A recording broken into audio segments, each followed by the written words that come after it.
एक दिन ठाकुर जी अपने ग्वाल वालों के संग खेल रहे थे, तो ठाकुर जी ने ऐसे खेल खेल में श्रीदामा को धक्का दिया, श्रीदामा गिर गया, बहुत जोर से रोया।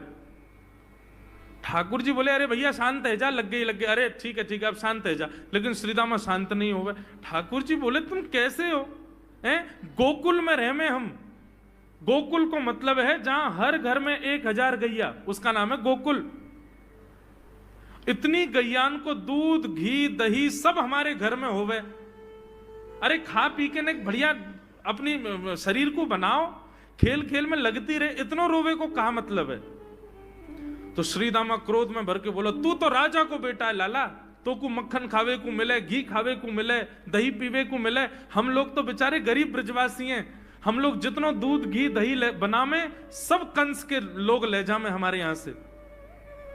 कंस ने ब्रजवासीन के ऊपर कर लगा रखो है, टैक्स लगा रखो है, कहा कि प्रत्येक ब्रजवासी को इतनो मटका भर के घी दूध दही सब मथुरा भेजना पड़े, हम लोग घर में ना रख सकें, क्योंकि कंस के सिपाही जब आके हमारे घर की तलाशी करें, यदि इतने मटका हमारे घर को प्रसारित हैं, वहां से ज्यादा यदि हमारे घर में मिल गए तो मृत्यु दंड होगा हमारो।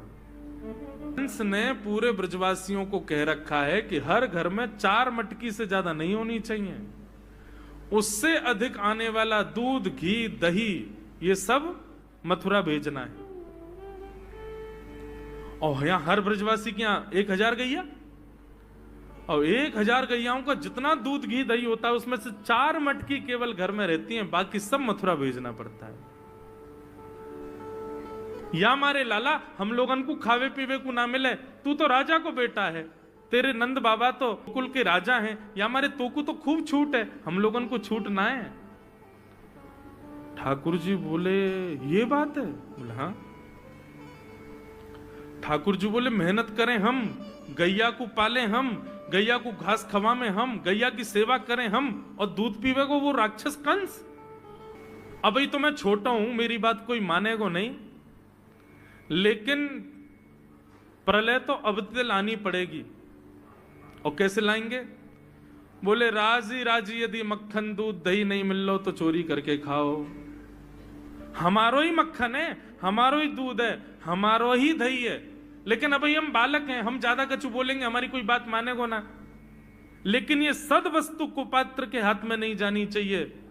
राजी राजी नहीं मिलता तो चोरी करके खाओ, जब कर देवे को नंबर आवेगो तो सब पूछेंगे, भाई कहां गए हो मक्खन दूध दही? बोले घर में तो है ना। बोले तो कहां गए? बोले चोर चोरी कर ले गए। और यही भाव से हम ब्रजवासी को खावे पीवे को मिला करेगो। मधुमंगल श्रीदाम बोले, लाला तू जो कहेगो सो करेंगे, लेकिन चोरी नहीं करेंगे। ठाकुर जी बोले, तो ठीक है, कल से तुम लोग अलग खेलो, मैं और दाऊ दादा अलग खेलेंगे, हमारे संग मत खेलना। मधुमंगल सीताम बोले, अरे लाला तू ना जाने, मैया यो के लाला जो चाहे करियो, चोरी मत करियो, चोरी करवे तो ब्याह ना होवे। ठाकुर जी बोले, ब्याह की पड़ रही है तो है, ब्याह ना होवे। ऐसो पत्र पूछ रहा सो है गयो, पत्रो दुबरो सो तू सीख जैसो है गयो, तो कौन ब्याह करेगा ऐसे? अरे ब्याह करना तो ने खाया ने पी ने बढ़िया, गाल तेरे बढ़िया होंगे, शरीर ने बढ़िया होगा, तभी तो ब्याह होएगा। अब भैया हमारी बात सुन लो, जितने अच्छे काम करने सब आज कर लो, कल से चोरी करेंगे, पूरे ब्रजमंडल में आतंक मचाएंगे, हमारो ही दूध घी दही है और हम ही चोरी करके खाएंगे। ठाकुर जी ने चोरी क्यों की?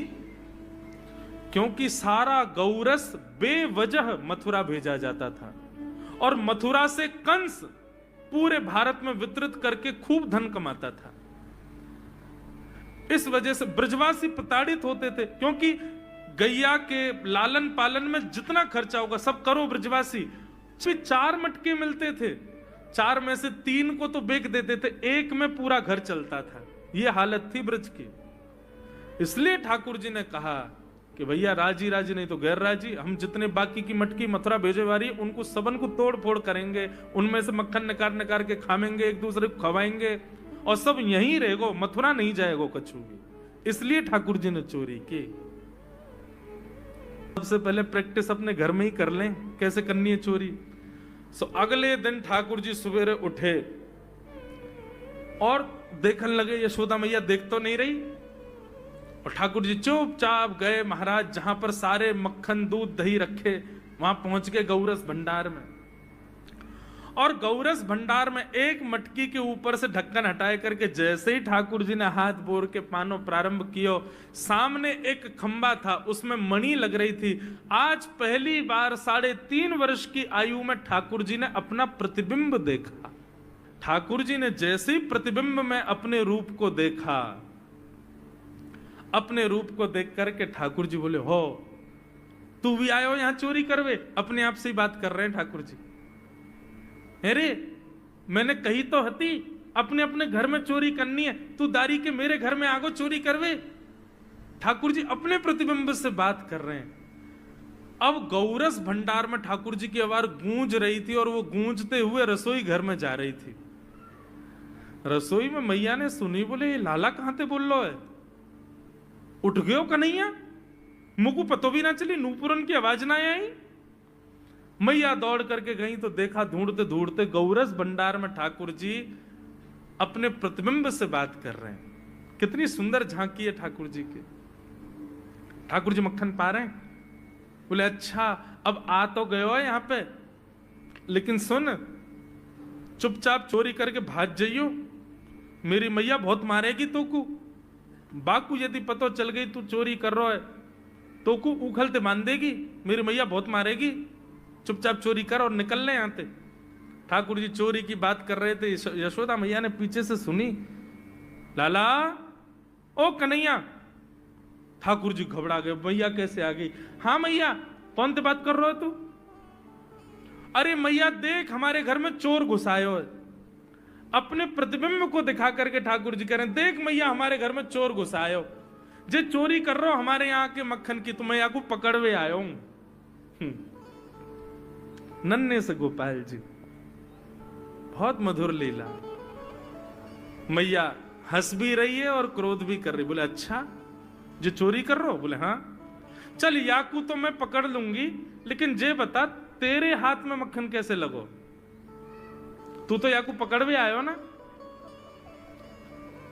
अब मैया याकी मैं कहा बताऊं, तेने मेरे हाथ में पद्मराग के ऐसे ऐसे बढ़िया कंगन पहना रखे हैं, कड़ूला पहना रखे हैं सोने के।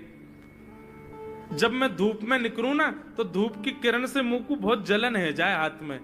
तो कल मेरे सखा मधुमंगल ने मुझसे कही, बोले लाला जे जलन तेरी दूर रह जाएगी, तू मक्खन में हाथ बोर लियो अपनो, सोई तेरी जलन दूर रह जाएगी। या हमारे मैया जलन हटावे के काजे मैंने हाथ बोरो है। मैया बोली अच्छा चल लाला, यहां तो तेरे जलन है रही और यहां मक्खन कैसे लगो? ठाकुर जी बोले मैया मैं अपनी जलन दूर कर रहा हूं। इतने में जन कहां एक मक्खी आके मेरे मुंह पे बैठ गई। बाकू उड़ावे के काजे मैंने जैसे मुंह पे हाथ किया, सो मक्खन मेरे मुंह पे लग गो। मैया बोली लाला तू चोरी भी करन लगो और अब झूठ भी बोलन लगो मुझसे। ठाकुर जी ने ग्वाल बालों से कहा, भैया मिशन फेल हो गया, घर में तो चोरी नहीं कर पाए हम, अब दूसरे इनके घर में दावे बोलो। एक दिन महाराज ठाकुर जी का जब आतंक खूब बढ़ गया गोकुल में, सब गोपियों ने जाकर के मैया से शिकायत करी। बोले मैया अपने लाला को संभाल लियो, नहीं तो काउदना हम देख लेंगी और फिर हमसे मत कहियो कि तेने मेरे लाला से यूं क्यों कही। मैया बोली कहा क्यों मेरे लाला ने? गोपी बोली ये बस सुन लो और यूं बताइयो कहा ना करे तुम्हारो लाला। देख वे मैं 3.5 बरस को है, बाकी पेट में इतनी बड़ी बड़ी दाढ़ी है, बाकी मतलब बलवान है कि सब जानकारी है या कुछ छोटो बालक मत समझियो। गोपियों ने जाकर के अपनी अपनी दुख दर्द सुनाए मैया को। मैया बोली अरे भैया मेरे लाला को मक्खन की कोई कमी थोड़ी है, मेरे लाला को दूध की कोई कमी थोड़ी है। मेरो लाला चाहे तो मक्खन से नहावे, दूध में नहावे, इतना मक्खन दूध दही मेरे घर पे, तुम्हारे यहां क्यों चोरी करेगो? अरे कई बार बालकन को अपने घर को भोजन बढ़िया ना लगे, दूसरे के घरन को बढ़िया लगे, अगर बार ने तुम्हारे यहाँ की नेकात मक्खन खा लियो तो वहां इतना रो क्यों रही हो? मैया आपको अपनो लाला बहुत सीधो लगे ना, हम बताएं कहा करे तुम्हारो लाला? स्वयं खावे हमको कोई दिक्कत नहीं, लेकिन या की एक पूरी मंडली है और पूरी रजिस्टर्ड मंडली है, बाल गोपाल चौर प्रचार प्रसार मंडल, ये घर घर जाके चोरी करते हैं। और मैया तुम्हें कहा बताऊं, जैसे ही कोई गोपी के नयो बालक होवे ना, तो तुम्हारो लाला पूरे मंडल के साथ आवे और वह लाला के सिर पे हाथ धर के, छोटे से बालक के सिर पे हाथ धर के बस 1 वर्ष की प्रतीक्षा, फिर तुम भी हमारी मंडली में आ जाओगे। पूरे गोकुल में भय है तुम्हारे लाला को। स्वयं खावे, ग्वाल बालन को खवावे। मैया यहां तक भी बात समझ में आवे, ग्वाल बालन को खवावे, यो नहीं कि नेकाद मक्खन बच जाए तो रहम करके हमारे काज छोड़ जाए, वाकू बंदरन को खवा दे। यशोदा मैया आश्चर्यचकित होकर सुन रही है। बोले ये नेक्सो लाला ये करे? बोले हाँ मैया। बोली मैया अगर चोरी करे तो दिक्कत, और यदि किसी कारण से हमने लाला को रोक दियो, चोरी नहीं कर पाए हमारे घर, तो हमारे रोने क्यों? बोले चूल्हा में ते कोयला लेके आवे और वह घर के बाहर हवा बना जाए, और यूं के अब जब तक या घर से मक्खन नहीं मिलेगा या के घर के लोग भूखे रहेंगे, और इन लोगों को भोजन छुड़वाने की जिम्मेवारी हमारी। बोले कहा करे फिर? बोले मैया भोजन बनना होगा, चूल्हे पे भोजन रखो रे, तो ग्वाल बाल सब ताकते रहे कब भोजन बनने को समय आवेगो। जैसे ही कछु और काम करवे के काजे गोपी ने कुट के जावे, तो कहो तो बाकी कढ़ैया में खूब सारो पानी डाल जाएंगे, सब्जी ना बन पावेगी, आटे में नमक फेंक जाएंगे। ये बात जैसे ही यशोदा मैया ने सुनी, बोले नहीं नहीं नहीं नहीं, झूठ बोल रही हो, मेरो लाला ऐसा ना कर सके। जैसे ही ठाकुर जी को वृंदावन में प्रादुर्भाव भयो है, कैलाश पर बैठे हुए देवादिदेव महादेव विचलित है गए। बोले ओहो ठाकुर जी पर ब्रह्म प्रकट भये हैं, मैं दर्शन करवे जाऊंगा। महादेव पधारे और सब गोपीन से आकर के कह रहे हैं हम भविष्य बताते हैं, यशोदा मैया को जाके कहो कि अपने लाला से मिलवाएं हमें। यशोदा मैया से कोई गोपी ने जाकर के कही, बोले मैया द्वार पे एक जोगी आयो है, तो कह रही है आप लाला को एक बार दिखवाए दो, गंडा वंडा बांध जाएगा, नजर नहीं लगेगी लाला को। यशोदा मैया ने जैसे अटारी पे चढ़ के ऊपर से झांक करके देखे महादेव को स्वरूप कैसो है। अंग भभूत गले मुंड माला, मुंडन की माला गले में, शेषनाग फन फन फुसफार मर रो है, आंखों तिलक भाल में चंद्रा। नंदरानी यशोदा बोली इतनो भयभीत बाबा, और तू कह रही है मैं अपने लाला को या को दर्शन कराऊं? क्या कर दे, नहीं मिलेगा मेरो लाला, ऐसो भयभीत। सखियों ने जाकर के महादेव से कही, बोले महादेव मैया कह रही है आपको स्वरूप बड़ो खतरनाक है, आपके गले में मुंडन की माला है, ये सर्प बैठे हैं, इन सबन को देख के लाला डर जाएगा, या हमारे मैया अंदर ना बुला रही आपको। महादेव बोले अरे मैया ये तो एक सर्प है, एक सर्प के मारे डर रही है, तेरो लाला तो शेषनाग 1000 फण वाले शेषनाग पे सोवे, तेरो लाला तो लाला तो 1000 फण वाले शेषनाग के ऊपर सोवे। इतने में यशोदा मैया अटारी पे आकर के बोली 1000 फण के ऊपर सोवे, मेरो शत्रु मेरे लाला के ऊपर ऐसो काय को लालचन लगावे, ऐसो दोष काय को लगा, मेरो लाला कोई सर्पर के ऊपर ना सोवे। बोले मैया तू अपने लाला को रूप जाने ना, एक बार मुझको बुला भीतर, मैं बताऊं कौन है तेरो लाला। सब सखीन ने जाके मैया से कही मैया ये ऐसे ना जाएगो, लाला तो मिलके ही जाएगो। मैया बोली मैं सब जानू, बाबान ने थोड़ी बहुत सामग्री दियाऊंगी, सुई बस सामग्री लेकर के आनंदित हो जाएगो, चलो जाएगो। और यशोदा मैया सुंदर थाल में कछु सुंदर सुंदर सामग्री लेकर के सोने के थाल में सजा करके लेकर के गई हैं। बाबा झोली आगे करो। बोले काय को? ये सब सामग्री लो और सामग्री लेकर के यहीं पे आशीर्वाद दे जाओ, हमारा लाला ऐसे चिरजीव है। और बाबा कोई और कमी हो तो बताइए, सब आपके काम बनवा देंगे, लेकिन बाबा क्षमा करो लाला से नहीं मिलवाऊंगी। आपके रूप को देख करके मानवन को डर लग रहा हो, मेरो लाला तो बड़ा छोट हो, कैसे देखेगा आपको? मैया तू अपने लाला को जाने ना है, मेरे जैसे रूप वारे तो वाके चारों ओर डोलते रहे मैया, वाकू कोई फर्क ना पड़े। मैया हमें तेरी ये सब वस्तु नहीं चाहिए, कछु नहीं चाहिए। सखियां सब बोली तो बाबा कहा लोगे, प्राण ले जाओ हमारे, लाला से तो नहीं मिलवावेगी मैया। बोले मैया हमको केवल एक चीज चाहिए, मैया तेरे लाला को दर्शन करेंगे, बाकी बिना हम जाएंगे नहीं लौट के। मैया बोली अंतिम बार पूछ रही हूं, भिक्षा चाहिए कि नहीं? मिलेगी तो केवल भिक्षा मिलेगी, लाला नहीं मिलेगा। महादेव बोले मैया भिक्षा नहीं चाहिए, बस अपने लाला को दर्शन करा दे और कछु नहीं चाहिए मुझको, ऐसो आशीर्वाद दे के जाऊंगा, जुग जुग जीवेगो तेरो लाला। मैया कह रही है बाबा तू जो कहेगो सो करूंगी, लाला नहीं दिखाऊंगी। महादेव वहीं अपना त्रिशूल गाड़ करके बैठ गए। बोले हम तुम्हारे द्वार पे ही बैठ जाएंगे, कभी तो नहीं करके आवेगो। अभी तो छोटो है, कल को बड़ो हो जाएगो तब आवेगो, जब आवेगो तब वासे देख लेंगे। यशोदा मैया बोली मोह को अपनो लाला घर में बूढ़ो करनो पड़ जाए तो दर्शन नहीं कराऊंगी। मैं हूं वचन दे रही हूं, बूढ़ा है जाएगो मेरो लाला भीतर ही, लेकिन तो को दर्शन नहीं कराऊंगी। और मैया बोली पीछे को द्वार खुलवा लूंगी, तू बैठो रहे यहीं पे, मेरो लाला पीछे तो चलो जाएगा। महादेव बोले मैया हम जोगी हैं, अनेक रूप धारण कर लेते हैं, चारों ओर से आपके नंद भवन को घेर लेंगे, कभी तो निकलेगा। मैया बोली रही बाबा तेरी हट और ये रही मेरी हट, अब देख तू मेरे लाला को कैसे देखे। सब गोपीन से कहती हाँ भैया आज जाने देख लियो सो देख लियो, अब मेरो लाला कोई को नहीं दिखेगा, अब तो लाला घर में ही रहेगा भीतर। यशोदा मैया भीतर चली गई, द्वार बंद कर लिए, खिड़की बंद कर ली, कहीं से भी दिख नहीं जाए ठाकुर जी।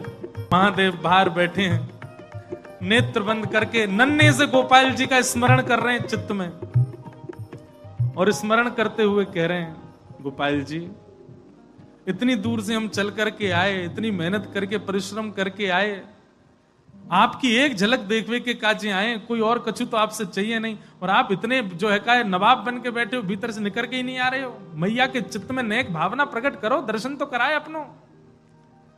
महादेव के भाव सुन करके यशोदा मैया की गोद में पौड़े भय ठाकुर जी ने रुदन करना प्रारंभ किया, और ऐसे रोए ऐसे रोए ऐसे रोए। ठाकुर जी खूब प्रयास की, मैया ने दूध पिलायो, दही चटायो, शहद चटा दियो, ठाकुर जी नहीं शांत भये। खूब झुंझुना दे, लेकिन ठाकुर जी नहीं शांत भये। पलना झुलायो, जो जो मैया कर सकती सब कर लियो, लेकिन ठाकुर जी को तो रोनो बंद नहीं। नीलमणि लाल मणि है गए रोते रोते, लाल पड़ गए ठाकुर जी महाराज, ऐसे जोर जोरते फूट फूट के रो में। एक गोपी आके बोले मैया बुरा नहीं मानो तो एक बात कहूं। बोले कहो।